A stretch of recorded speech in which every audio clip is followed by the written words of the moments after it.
of how millennials could be the unluckiest generation economically in the modern history. We see them graduate from school in university, they go to face the job market, look for jobs here and there. They go through the techniques of technical know-how. Someone didn't know you, you may fail to get a job. You are qualified, you may fail to get the job. But regardless, they make it. And just as they're trying to make it, there comes in the menace of the pandemic. The pandemic we all saw how it did challenge things here and there. So we see challenging things here and there. People are laid off, people are working from homes, and others ending up jobless. Well, today's guest, we're having a special guest today who is a guru in a few things here and there, and he's going to be a great match of help. But before we go any further, join me, Terence Kalile, and my colleague, Thomas Malonda, and if you have not, please go to our Facebook page, follow, go to Instagram, follow, go to YouTube, type in Inspiration Notes, subscribe. You can also find the audio versions of these interviews on Apple Podcasts, Google Podcasts, and Stitcher. Great. So our guest today is a financial guru, motivational speaker, CEO and founder of House of Wealth, the one and only Newton Buteraba. Everyone, yes. So we're very grateful to have you here, and you also having us here. Please, it's such an honor to meet you finally. Thank you, Terence. Welcome. I feel privileged to be discussing the things we love, and also knowing for the fact that everything you're getting here is for the inspiration of the world. Absolutely. So honored to be here. Yes, so you're having a good deal of millennials and other people out there watching us right Yes. now. So tell us, before you go any further, House of Wealth, how does it come about? How did you just wake up one night and you're like, oh, let me just start this up? What was the idea behind all this, and what are the goals? Have you attained your goals yet? Something of the sort. All right. Thank you, Terence. I have been in the entrepreneurial journey for quite a long time, and I think I got to know about it when I was at Enterprise Uganda, where we were teaching youths on how to elevate their lives. So it kept on going and thumping in my chest that when people get the knowledge, they will free themselves financially. So I read about the people who have money, and I read about a family called the Rothschilds. Amazingly, they used to be Jews in a ghetto, and Rothschild is German for it means red shield. So this is a ghetto chap who was giving loans, but they would just say go to the red shield. So Rothschild is red shield. So they used to go and access money from the ghetto. Now princes and royals used to go and borrow money from the ghetto, from this guy. And then he negotiated with them and told them, but why do you leave me in the ghetto? Why don't you also call me and I stay in the palace? So that's how he moved and became a factor in the palace, that he would lend them from there. But every time he would lend them, he would negotiate for the Jews in the ghetto so they would have a better life and all that. So he uplifted the Jews. And when he gave birth, he had 5 sons. He sent them all over Europe, creating what they called House of Rothschild. Now, when you read, there was House of Rothschild in London, House of Rothschild in Spain, Naples, House of Rothschild in Paris, it was all over Europe, and they were lending money. So I realized that I could get House of Wealth from House of Rothschild because they were too wealthy. And for me, what I wanted was, our slogan is a financially free Uganda. Now we know that if our message reaches Ugandans and they get to know how to, the 3 money lessons, making money, growing money, and keeping money. Those are the 3 money lessons. We realize that if we disseminate the information on making, on growing, and keeping, we will all be financially free. Because financial freedom has nothing to do with a lot of money. Financial freedom just has something to do with living comfortably on your savings, investments, without any debt whatsoever. So at House of Wealth, we help people get out of debt. We help people start up businesses. We help people grow businesses. We help people multiply their money. And that's how we are here. So talking about those three pillars, starting Yes. with making money. Yes, I know that if you put some or a group of 10 millennials yes, and ask them what is your biggest challenge, they would yes, say money. yes. I don't have money. And there are a number of strategies that Yes. can be used to earn money. Yes. You do it here at House of Wealth. Yes. But I want to draw from your personal story. Okay. When you're 9 years old, Yes. you used your bicycle Yes. to earn money. A concept which can be called using what you have to get what you need, which is money. True. So that's just one of the ways whoever is watching us can use. Like if they have anything, they can use leverage on it to Yes. earn money. Yes. Besides that, which other things can be done to earn money? But I would also love for you to dig into that story. For anyone who's watching you the first time and is wondering what's happened when you're 9 years old. Yes. Thank you very much, Thomas. The key thing, if you really want to be a money person, you have to think money. I don't think I also grew up really thinking money. Okay, I grew up seeing my dad is an entrepreneur, my mom is an entrepreneur, but the money thing did not occur to me just like that. Because when my dad bought me a magical bicycle, I call it magic because it would only break by turning anti-clockwise. I took it to the beach and everyone wanted to ride the bicycle.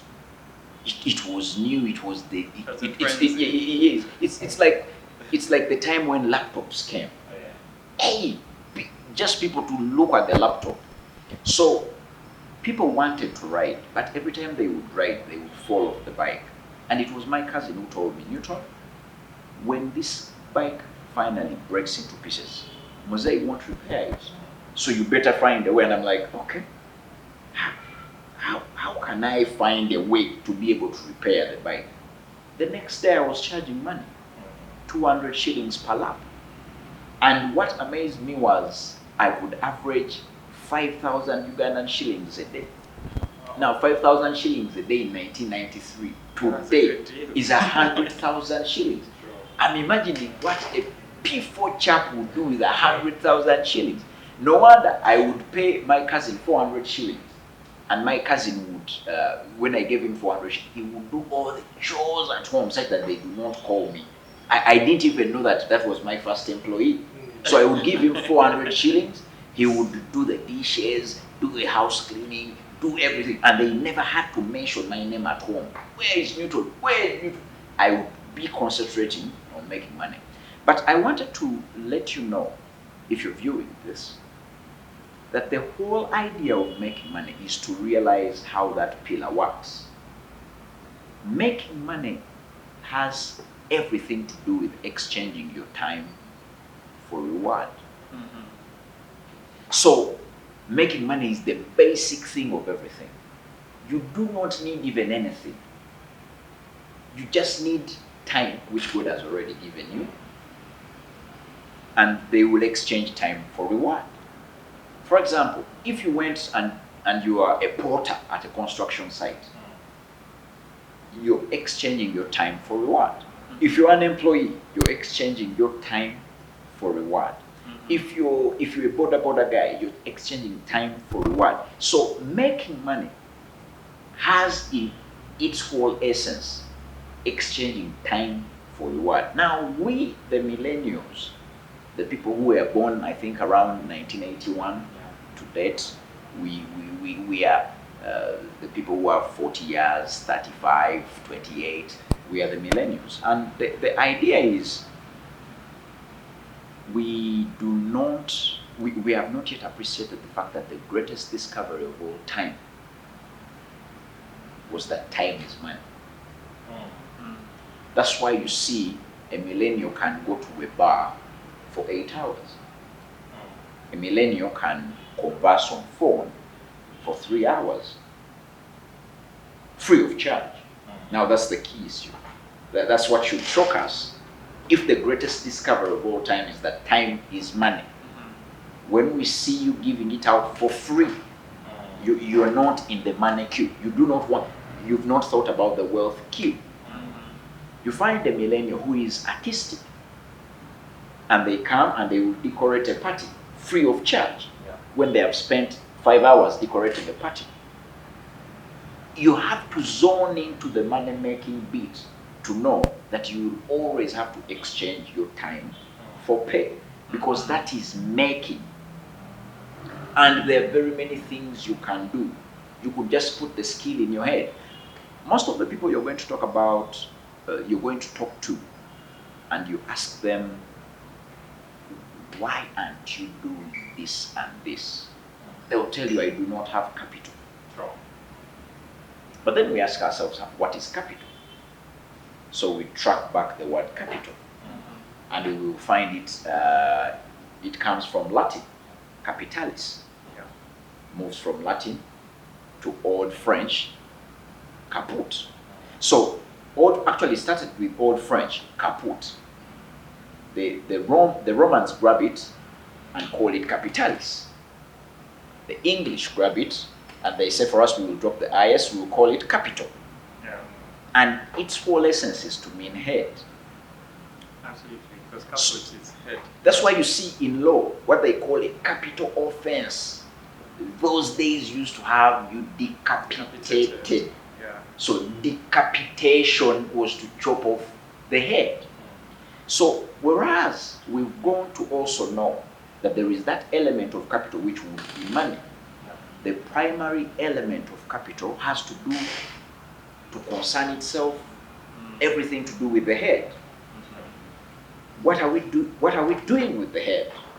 So we bring in the skills. If you learned how to play the piano, the skill of playing the piano will go in the head. Now you don't need the piano. They can call you if they have already bought the piano. You go with the head. If you learn the skill of how to play the guitar, the skill goes in the head. You don't need the guitar. The church will just call you that we have a concert, and you tell them, do you have a guitar? They will say, we have everything. We have the speakers. So the world is a stage that has already been set. We just need an actor, which is you and me. I've been a motivational speaker for so long. I've never moved with my microphone. Never. I find the microphone there. I find the speakers there. I even find the people. I've never gone to a motivational speaking event when I'm the one inviting the people. Someone invites the audience, and that someone did not give birth to anyone in the audience. So people have been given birth elsewhere for you. Yeah. For you, your role is to come and showcase. Someone has already given birth to who will be in your audience. Yeah. Someone has already designed the microphone and the speakers. Someone has already even constructed the hall. You don't need to construct the hall. So you bring your value. You just come with the head, the capitalis. You come to the occasion with the head. Look at the musician. Look at the guy who sings. Just the voice and Look at the guy who dances. Look at the doctor. You mean to tell me the cancer machine was designed by the doctors we have? No, the doctor just comes with his head. Pa, pa, pa, pa, pa. Look at the X-ray scanners. Look at the ultrasound scanners. They are not designed by doctors. There is no single hospital with a bed that was designed by a doctor. Think about it. A hospital is designed, they put in beds, the doctor comes with his head. So he comes to pick the skill from the capitalist. Then he will be paid according to time. So that means the first step is getting that skill Exactly. to the head. Exactly. And the skills are all over. There is a guy called Yanis. You will check on him on the internet. He's one of the world's greatest musicians. He has composed a full song on a nightingale, which is a bird. Can you imagine? And he has a concert which is fully paid, and people have come to listen to the song called Nightingale. And he's saying that he was in a hotel, probably in China. He opens his window and the bird sings. And he gets that sound into his ear and is like, I must now reproduce this in a piano. So he has laid out a whole orchestra, pianos, violins, drums, and to sing a song he picked from a bird.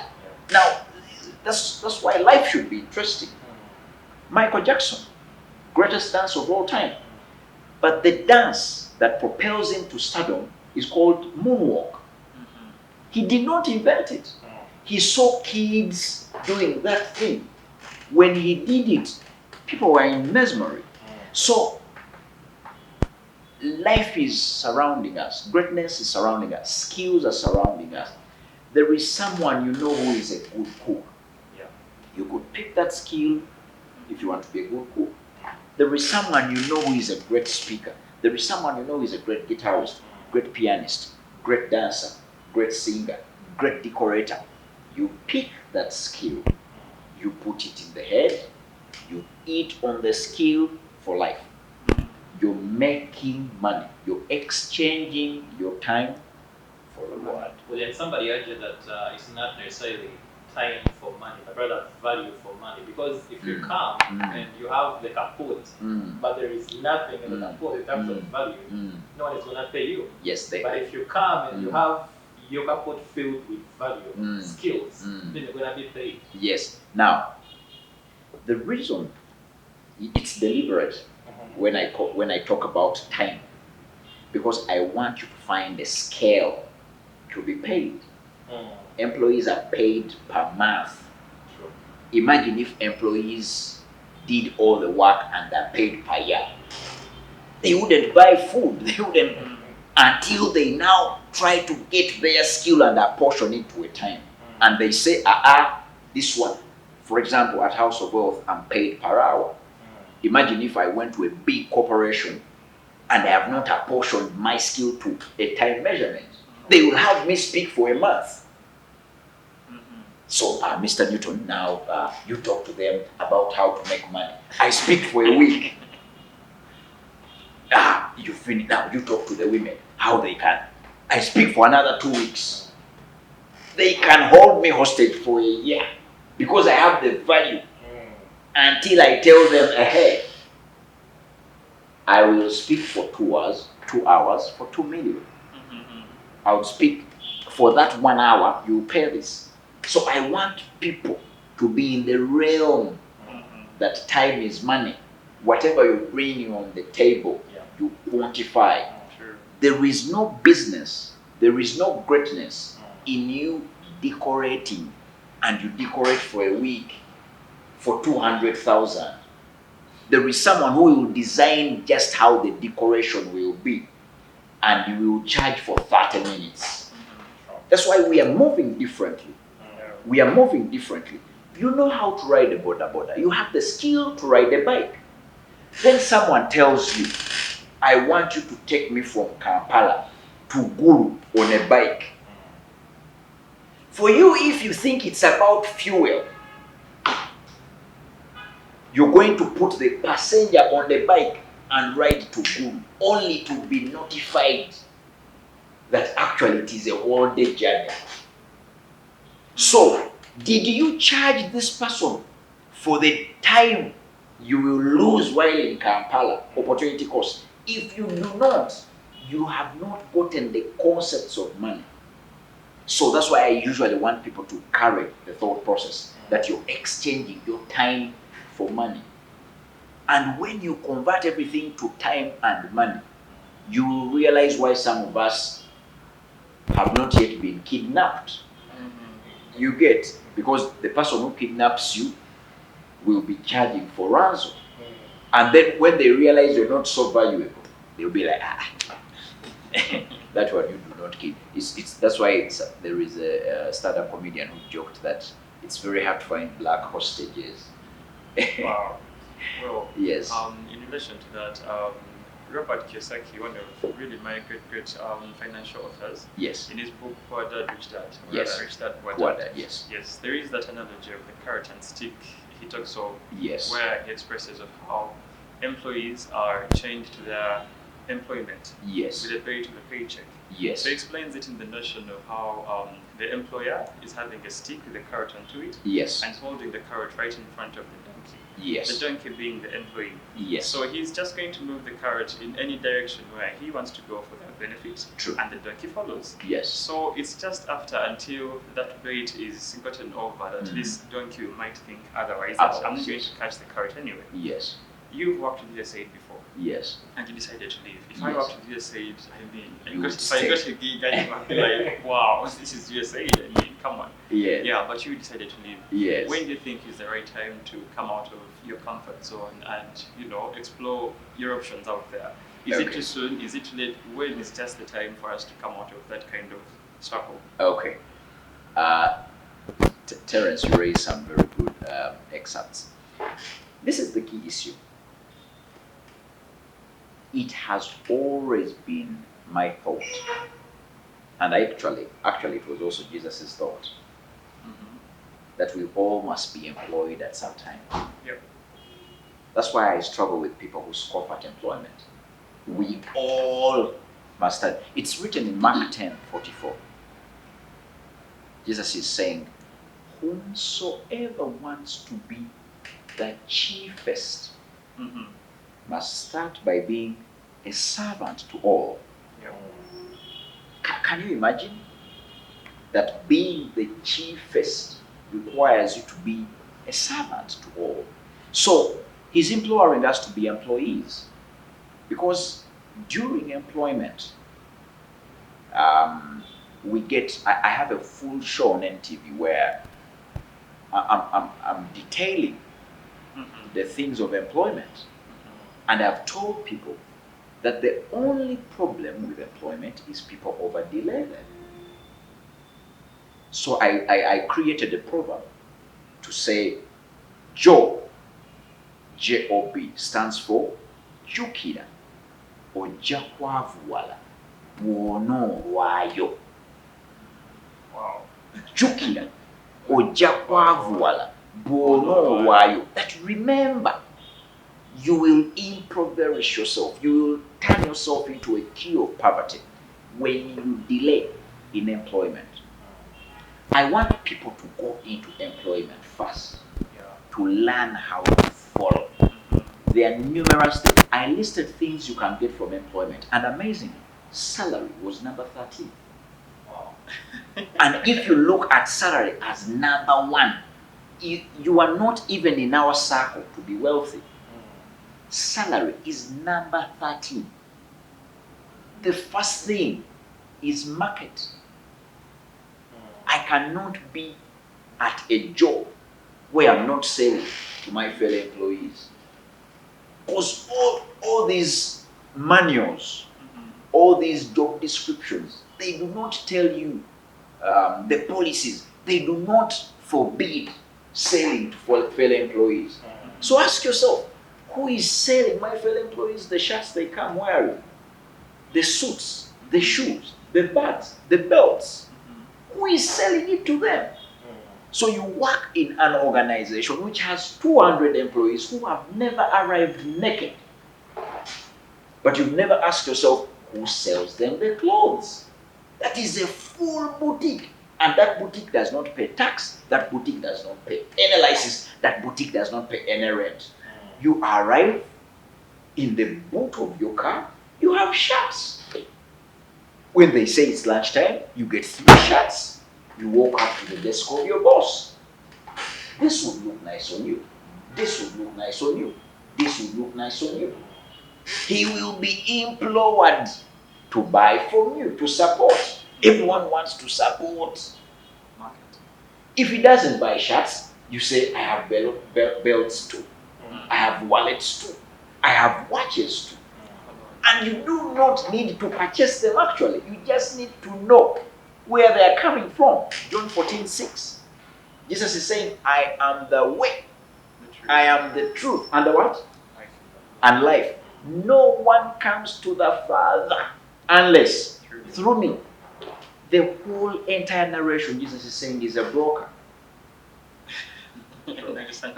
He never married, never gave birth. but he's the one saying, for me, I'm the one who knows what my Father wants, and I will take you there. What he's saying is, you cannot pray and say, oh God, help me, make me flourish. Let me survive this storm, Lord. You have to finish by saying, through Jesus Christ. Amen. So you pray, then say, like when you do not say through Jesus Christ, you've not covered the envelope. You've not even attached a stamp or anything. So through Jesus Christ, it goes through Jesus Christ. So he's a broker. What am I saying? You do not need to know where the watches are coming. You do not need to buy the watches. You just need to know a shop that sells watches. Then you move to your boss and you say, this watch is nice. And he says, I won't like it. You take it back, pick another watch. How about this? This one is good, but I want one which doesn't use a battery. You take it back, they want one which doesn't use a battery. Bring on. So it is 150,000 paid by him. He wants 120. I stay with 30. No crime. I can read the whole entire penal code. No crime. The idea is, how many watches can you sell? If you can sell 10, averaging 30K, that is 300,000 on top of the salary. And you're doing it within the realms of the time of your workplace. So, to come back to what you alluded to, I want people to be employed. But I want people to set goals for employment. When I was working for the American big corporate company, I had set my goal.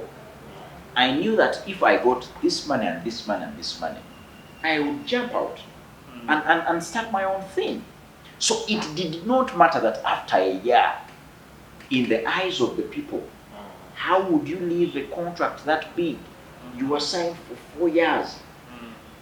You have been promised to be even given shares. You have life. You've been insured for life. You've been insured for medical. Why would you leave? This is the cautious it can be. Hit the jackpot. Exactly. But me, I'm like, I set a goal for this employment. So you can set a goal for the employment. Whilst there, you can be like, I want to be a farmer. And to buy land, it requires, let's say, this amount of money. When I get that money, I'll add, when I get this money, I'll add money to buy maybe a tractor. Maybe for this and this. When you get that money, you can walk out. So it wouldn't be too long when you spend 5 years, or too long when you spend 15 years. There are people who have set goals and it would be too long. For example, in my case, it would be too long if I had spent there 1 year and a day. I only needed 1 year. You get the idea? Yeah. So you set a goal when you go into employment. In fact, the first day you enter into employment, it is the day you are thinking about how to pull out. It's just that they don't even surprise you. But the carrot and stick is okay, because I mean, you can't blame the employer. That's the only way they can bribe you to stay. Human beings have been changing from time immemorial. You get? So you could wonder, what did God give Adam that Adam had to break the constitution, which had the simple article that do not eat on the forbidden fruit? That was the simple article. It was the 102B in that time. And Adam touched it. Adam broke that constitution. So the idea is, you set your goal. When you set your goal, then you'll be the one driving yourself. My fellow employees were like, you can't leave. That is so short a time. But remember, it is your goal. It is not their goal. You test your fellow employees. Tell them, next month, I want you to help me with the tuition fees of my kid. They'll be like, hey, that is hard. Hey, what are we going to do? That is not simple. But I'll see what I'll do. How much is the tuition? You say 2 million. Someone will give you 100,000. The person giving you 100,000 will feel bad when you're leaving, because people have different interests when you're working with them. There are people who want you as their support system. if you're a funny chap, if you give them money, miss out on deadlines, they won't want you to leave. But you need to ask yourself, what is my goal? If your goal is to quit in a year, or 2, or 3, or 4, or 5, or 10, so be it. Plan accordingly. So you save towards it, then you come out very That means positive. you need to be working more on yourself than you do on It has always been a personal endeavor. Yes, you're working on yourself. So, still building on that, Yes. Jim Rohn, one of the, according to me, is one of the greatest speakers. It's amazing. So, he one time said that the most important thing in life is not what you get from a place, Yes. but rather whom you become. Okay. So, drawing still from your story, Yes. when you return from body infection, Yes. return from your dad took you to a hardware store Yes. and asked you to work with them, Yes. you were not making enough money like you used to make. As a with kid, the yes, money. yes. So it was not about the pay at that point. Yes. It was about what skills it was imparting in you. And you mentioned that True you that. learned conflict management, Negotiation. customer service, negotiation. Yes. From To the point- hardware shop. Exactly. To the point that when your dad was away, Mm. you could run the hardware at that Truly. age. Truly, and so, So yes. I would like you to speak to the people watching us today the purpose of process. The purpose of Because yes. if you talk about millennials Mm. who are, some of them are graduating, even this week we have people graduating. Yes. So the first thing they are thinking about is how can I hit the jackpot so fast? Yes. Yes. They do know that it takes a process. You need to Yes. first work on yourself Yes. before money comes to you. Yes. So can you elaborate on that, the Yes. value of the process in terms of growing towards financial independence? There is a story about a factory which had a guard, and every day there was this employee who would walk past the guard with a wheelbarrow and a small box which had sawdust. So the guard will not check the wheelbarrow, but he will check the box and find sawdust and let this employee go out of the gate. 1 week, the guy comes with a wheelbarrow, and the wheelbarrow has a small box which has sawdust. So the askari just checks the small box, sees sawdust. But then after like some good time, it would have been like a month, the guard, the security guy, asks the employee, "But I have a feeling you're doing something wrong. You share with me. Why are you every day passing by this gate with a wheelbarrow and a small box with sawdust?" And the guy told him, "I steal wheelbarrows." Can you imagine? So he has stolen over 30 wheelbarrows. If it's a month, he has stolen over 30 wheelbarrows. And the guard, instead of saying, "You can't move out with a wheelbarrow," he's always checking a small box which has sawdust. So most people in life are checking for the small box which has sawdust, and they are losing out on the wheelbarrow.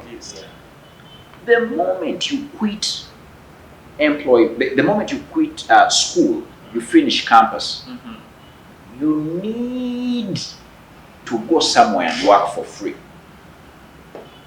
and you steal everything from them in form of learning. You get? Because there is only one rule for employment. The rule is called experience. No one has it after campus. So how can you steal experience? By being somewhere.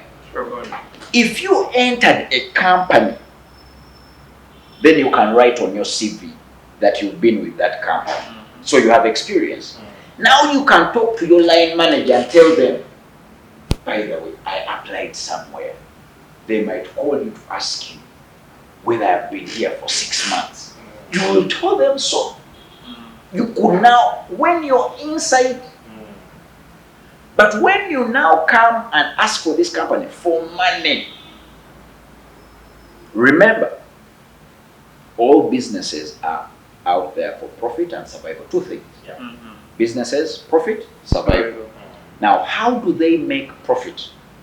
By squeezing expenses. When you come to a company and you ask for a salary, you're increasing expenses. So in real life, no one would want to hire. If they hired, they wouldn't want the hiring to expand. So the trick is to tap into what they exist for. They exist for profit and survival. So you tell them, I will come, I will add to your profit, but I won't add to your expenses. You get, so they let you in. So someone who has finished campus, you are better off asking your parents to maybe help you with transport and food. So you go the other side and you also tell them, for me, if you can provide transport and food, I'll work for 6 months. And if I've impressed, you let me stay. If I have not impressed, kindly let me go. But in those 6 months, learn their systems. Learn how they get clients, how they do things, how they fire, how they hire, how they file taxes. You can learn all those things. The day you want to say bye, they will call you to the HR's office and tell you, we actually figured that you were an asset to this organization. We intend to retain you. That's the story when you say you want to go. Or when you are leaving and they do not have the funds to retain you. They want now to write recommendations for you. That she has been here, she has been good, he has been hardworking, he has been creative and all that. And those are the things you need as passwords to your new endeavors. Yeah, well, yes. That's a great one. Still about Kiyosaki, in the Yes. pages of his books, there is a quadrant tool he usually talks about. The cash flow quadrant. Yeah, where he talks about employees, the self-employed Business, people, yes, the business business people, and also investors. investors. But tapping into the employees, which is quite the biggest percentage in under which millennials fall, Yes. there is that aspect where he talks of how a great deal of what affects their earnings are the expenses. These expenses can come off as money predators. I'm speaking taxes, NSSF, OTT, top of LST, local service tax, and etc. You could be having a girlfriend, you could be having fuel for your vehicle, you could utilities, rent, electricity, and all that. So there are all these great kind of money predators. I want to call them so. So how best can we have our earnings, still be able to cater for the inevitable expenses, and still be able to avoid unnecessary money predators from preying on our earnings? Okay. Very good question, and I'm going to pick the question, grow it, then we'll pick the answer from the growth. In Mark 11:12, Jesus was feeling very hungry. So he saw a fig tree full of leaves, and he approached the tree, searched the whole entire tree. No fig. No fig. Jesus was like, if this tree wants me to die of ulcers, let me also curse it. He cast it. Yeah. So he cursed it and said, no one will eat from you forever. So the tree dries, and that's where I think University of London, my university, that's where we got the motto in Latin, esse quam videri, to be rather than to seem. Most of the people, not in Uganda alone, not in UK, not in China, not in US, not in Australia or Canada, most of the people take on the character of the fig tree, full of leaves to showcase that they have figs. But when you check, there is no single fig. It's called living beyond the means. You find someone with cars, with a posh home, with all this, but their bank account has no money. Someone with designer clothes, designer phones, designer watches, designer perfumes, but they are seeming rich, but they are not rich. So esse quam videri, to be, always choose to be rather than to to see. Now, look at a scenario of a young person. You know, they usually say that if you're the firstborn, you're the assistant father, or you're the deputy mother. Deputy parent. So in Uganda, we have, and unlike in any other country which is of developing nature, we have this thing of dependency. When you're the firstborn, your parents have paid for you. They tell you, now you look after these other four who follow you. You look after these other two. So as you're looking at them, your sister also gives birth, and you're looking at the child. You have people in the village. So you it's like you're doing nunchucks. You're doing that. So the idea is, know what you can handle.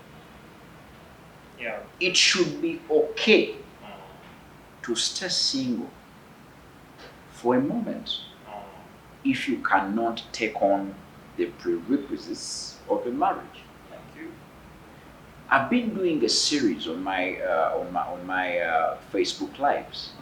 I've brought so far. The series is called "How Did They Make It?" Yeah. So far, I've analyzed Moana. Yeah. I've analyzed Richard Branson and Jack Yeah. Ma.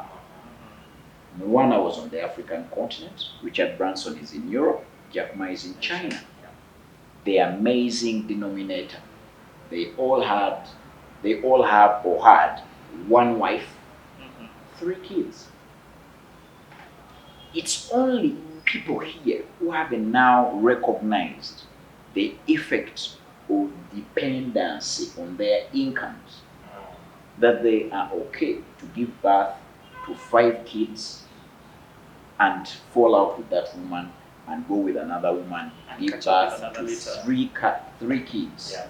And then on the side also have 2 kids. You get the idea? Yeah. Now, if you are going to live such a life where you have 10 dependents, you're in very big trouble. You are actually better off thinking about and saying, this is what I can afford. Let me live within my means. One way that some people have tried to overcome money going out of them is Yes, through budgeting. exactly. And many people have Yes. come up with formulae for their money. Yes, Famous guy called Brian Tracy yes, has a financial formula which Yes. I've personally found super interesting. yes, It's called 50, 20, 10, 10, 10. In yes, that, for every amount of money you get, yes, save 50%, yes, use 20% for your needs. yes, The first 10% is tithe, the yes, second is for charity, yes, the third is investment. yes. Then also Jim Rohn one time said that never spend more than 70% of your income. Yes, So still talking about the thing of protecting your money from manipulators. yes. Do you have a particular formula that you Yes. used in your life which Yes. you can share with our That viewers? yes. The Jim Rohn one of never spend more than 70% of your income is picked from the richest man in Babylon. That's where I also got that formula. The richest man in Babylon, Carlson shares that 70% is your means. If you earn 1,700,000 is your means.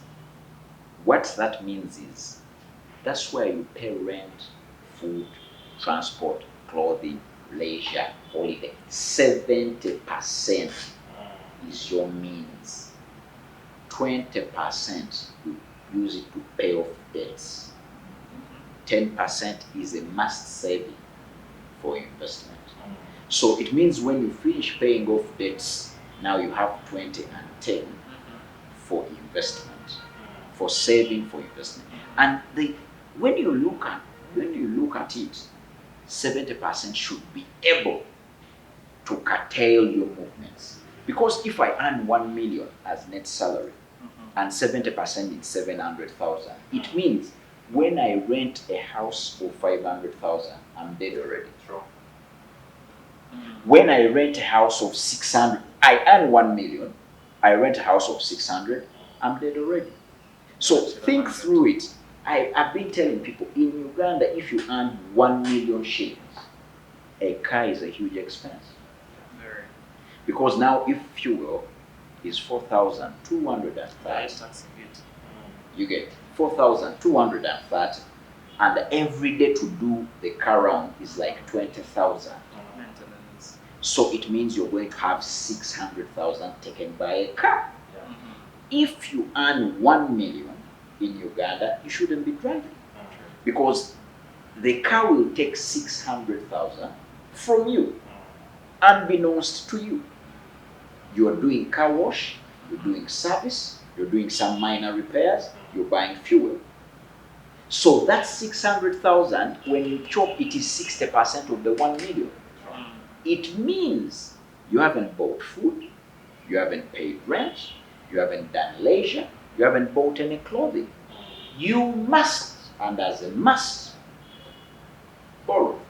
Mm. Now, when you borrow, it means you're living expensively. So you won't be financially free, because financial freedom is living comfortably on your savings, investments, without any debt whatsoever.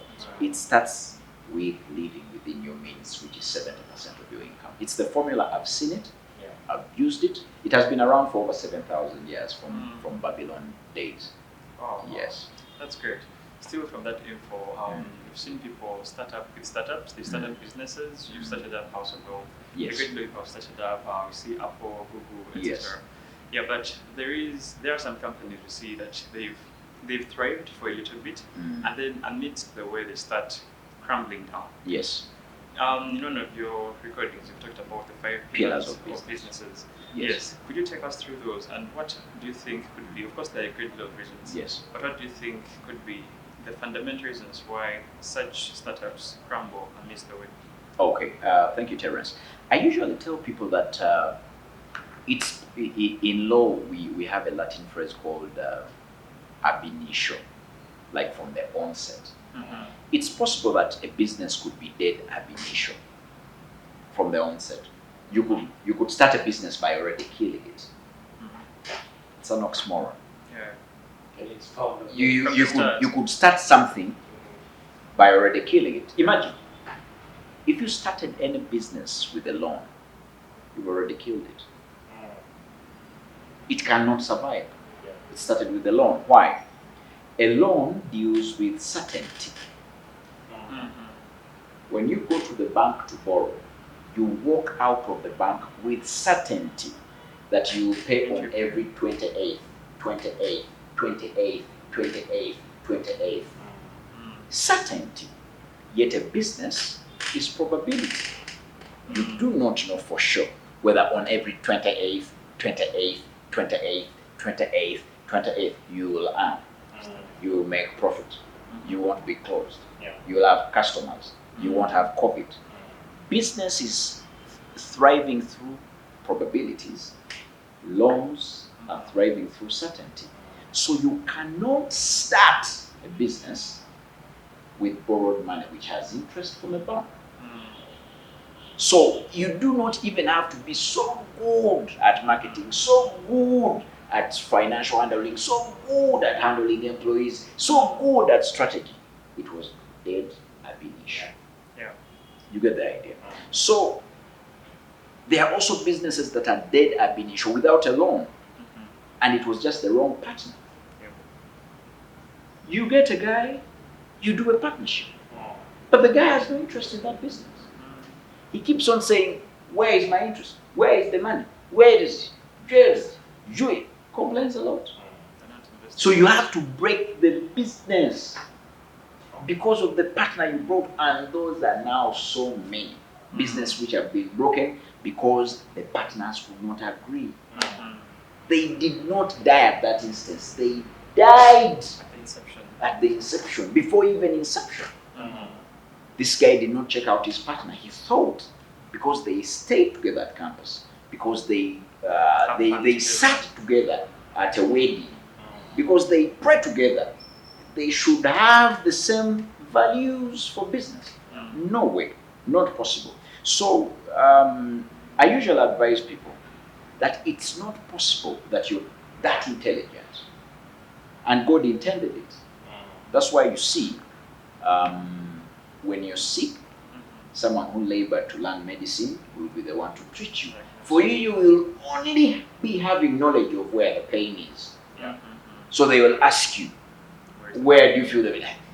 Chiwulira mugongo, then single, then okotu. Mhm. That's what you know, Mm. but you do not know how to relieve the pain. A doctor will help you. When you're struggling with your lands and your legal issues, a lawyer will help you. Mhm. So lawyers will help you with the law. Doctors will help you with medicinal things and health. Accountants will help you balance books. Mechanics will help you with your car. Tailors. So why would you convince, particularly me, that there is no person whom God made and for him he knows about money, that he can advise you on money? Yeah. For some reason, all of us, when we make some money, we become super intelligent. That's why we actually lose it. That's why you see when people start up businesses and the businesses blossom and they bring the money, then they fail. Mm. This person probably rewards themselves with a car, or is like, okay, I think now this is the time when I marry this woman. This woman will run when I do not marry. So they get the money, they do the marriage. So the idea really is there is something called a financial advisor, Mm. a person who has labored to know the business trends, to know how money Dynamics operates, of business. to know how you should start. And that's what we do at House of God. I help people, like I told you about the 3 pillars: making money, growing money, keeping money. And that's what we do. We advise people. And amazingly, we have testimony after testimony. We do not even call these people to give testimonies. Mm. Guys just send me messages. And they tell me, you guy, what you told me. If I could get you things here, let me get you someone called Javira of Spywoods. Now Javira came here, and I would like to tell you, he was starting up his business. But when the business grew, he came here and I advised him on how to grow it more, how to use his money. And recently, he has bought a laser machine which is going to cut the wood. Wow. This is from Alibaba. This thing is expensive. It's over like $20,000. Mhm. Now he's saying, he's giving me gifts. Thank you so much for inspiring me. Look at his work. Look at his work. Wow. He's making chandeliers. Look at his work. Beautiful. You get the idea. Now this is the guy who started. He knows that he's very good at making this. Mhm. But he knows someone should teach him Come through. how to make the money out of it Maximize and how it. to maximize the money. Mm. And he's not alone.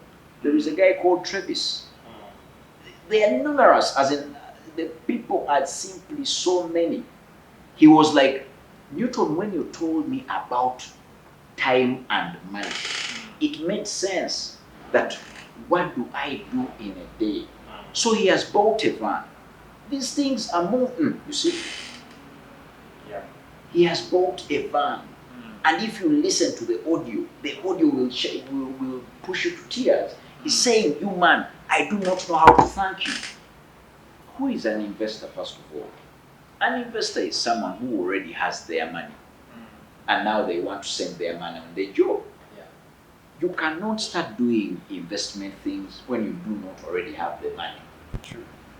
You hear someone making some little money and they say they are going to buy land. I am into land selling. But I usually tell people to only buy land such that when they come back, we sell it and they do business to grow the money. Yep. You hear someone building rentals. You hear someone constructing a home. What does Proverbs 24:27 say?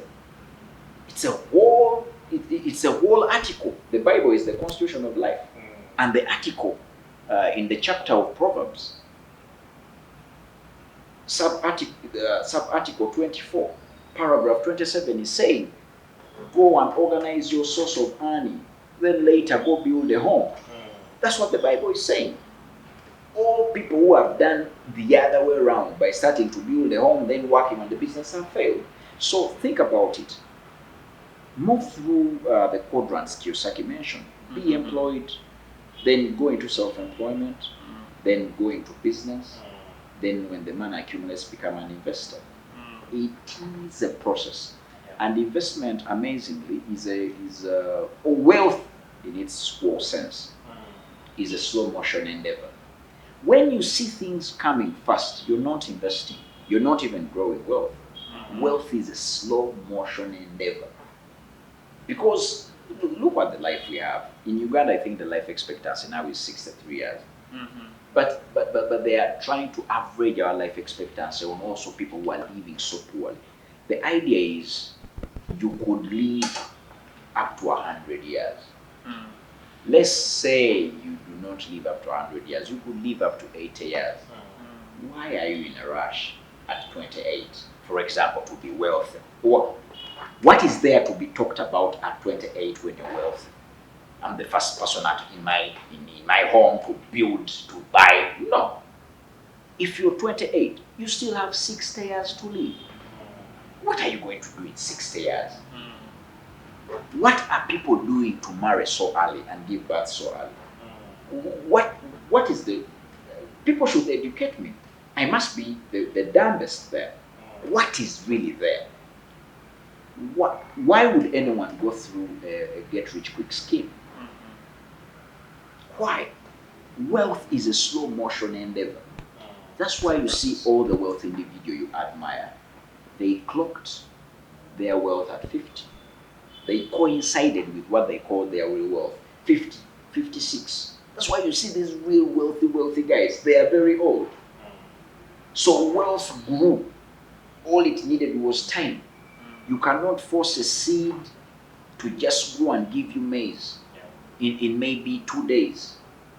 The science is that it wants to take its time. And slightly I understand revenue protect them for very many reasons. Yes. If I'm slightly refer to Professor Knox's cycle of vicious cycle of poverty. Yes. Where it talks about we have limited small earnings, small income, small investment, everything is going to come through small. Yes. And there's an exception only if there's something extra that comes in from outside the circle to proliferate the whole business. Yes. People take loans every now and then for various reasons. Yes. Some take them to have trips, some take them to invest into businesses. Yes.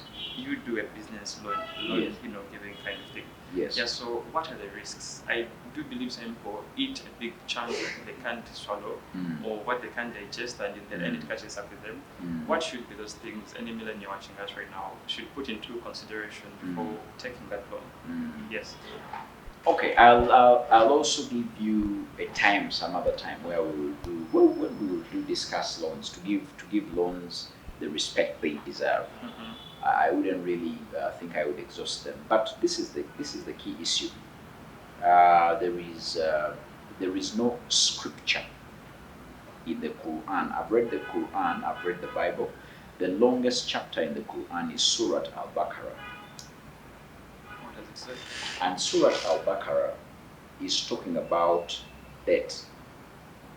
It elaborates on debt, and it says, in Islam they have 8 forms of fire in hell.